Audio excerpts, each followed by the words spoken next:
make sure that what God has given them, they don't hand over to the enemy as soon as they walk out the door. And the Apostle Paul writes these words to us in Ephesians chapter 6, beginning in verse 10. He says, finally, you be strong in the Lord and in the strength of his might. He says, put on the full armor of God so that you may be able to stand firm against the schemes. Somebody say schemes. Against the schemes of the devil.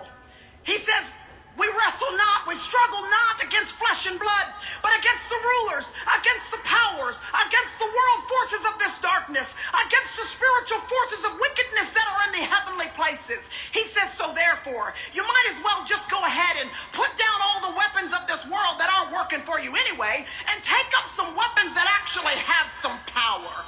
He says, take up the full armor of God so that you may be able to resist in the evil day, and having done everything to stand firm, he says you ought to just stand firm therefore.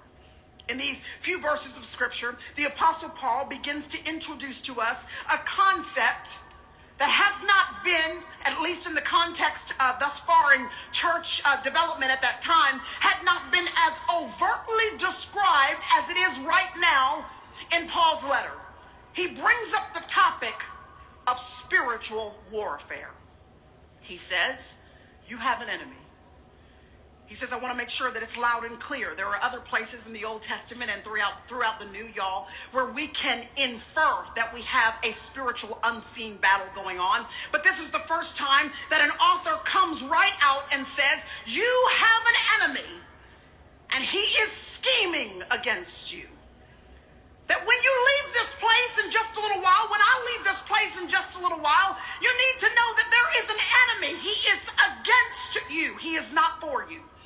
He plans to do anything and everything in his power to stir up challenge in your life enough to cause you to shrink back and not rise up and stand firm in the victory that you have been given in Christ Jesus. That's why the Apostle Paul says, stand firm, because you have an enemy. An enemy that wants you to think that just because he is invisible, he is also fictional.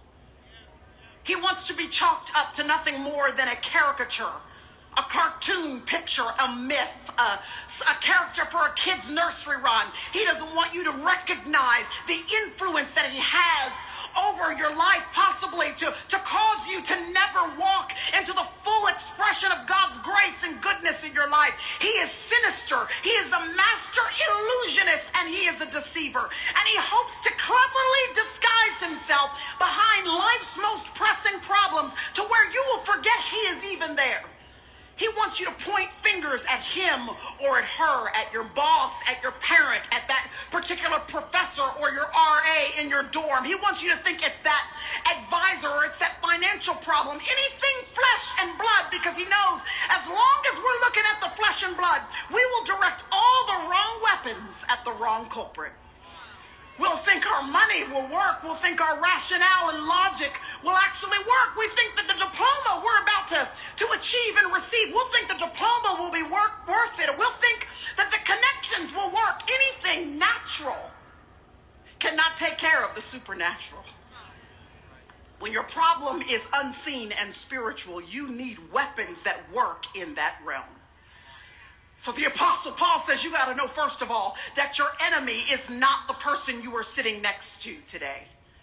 That your enemy is not your parent at home. Your enemy is not that professor that is difficult to work with. Your real enemy is not your boss on your part-time job. Your real enemy is unseen. He is hoping, y'all, that we will forget he's there. He is the master deceiver. So there's a little church around the corner from my house in Dallas. I've been taking my kids there since they were little to Harvest Festival. That's basically this church's answer to Halloween. So we will go there for Harvest Festival. And this church has a good old-fashioned trunk or treat. Does anybody know what I mean when I say trunk or treat? Okay. All right, so trunk or treat, for those of you who are not clear on what that is, that's when members of the congregation volunteer They volunteer to bring their cars into the parking lot on Harvest Festival night so that they can open up the trunk of their cars. So you go into the parking lot, all the trunks are open, and each person has basically crafted a carnival game or some sort of fair game out of the trunk of the car. So kids line up one trunk after the other, they play whatever the game is, and then most of the time, whether they win or lose, the person that owns that car gives them a whole bunch of candy and sends them home. We're always so grateful.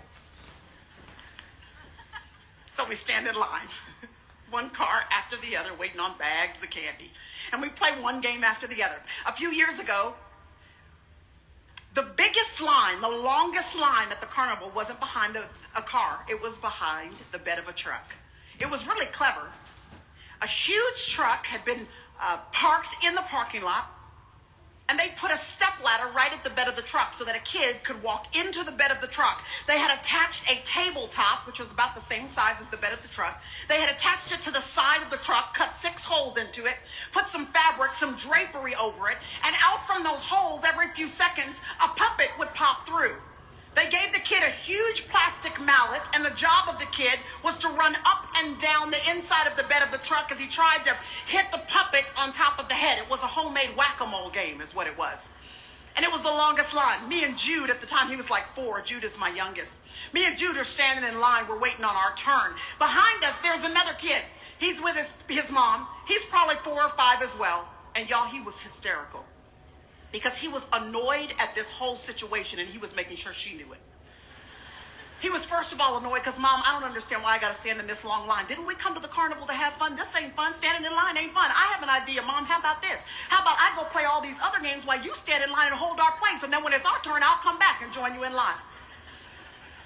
But he was not only annoyed about the line, the 4-year-old was also annoyed because, Mom, I don't even understand this game. Why in the world would I waste all my energy running up and down the inside of that truck to hit the puppets on the top of the head if when I hit them on the head, they're going to disappear, but then they're just going to come back as soon as I hit them on the head? What's the point of this game? So everybody in the line is laughing hysterically because this 4-year-old, this 5-year-old is talking so much about all of his frustrations.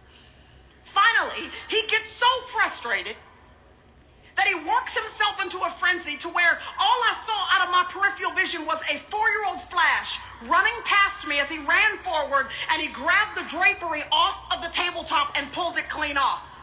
Underneath there were 3 adults with puppets on each hand. Most people have no clue that in 2023 the best way to make money on Amazon is not with physical products. It's Amazon's other company.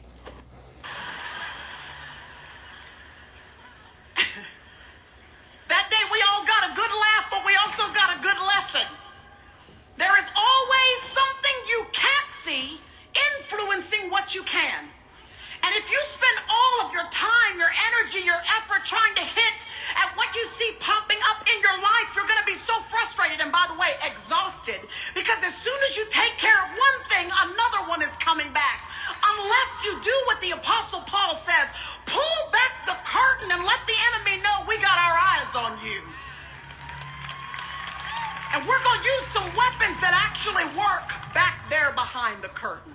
Y'all, I wish I had learned this when I was 18, 19, 20, 21 years old, that person, that physical problem isn't really where you need to invest your energy. Pull back the curtain. Use the weapons that actually have power. The Apostle Paul wants you to know that the tactics of the enemy are serious business, and so he uses a specific word to describe them. He says schemes. Listen to me. He knows your weaknesses. He knows how to dangle what carrot at the right time in the right way to make sure you are snagged in particular.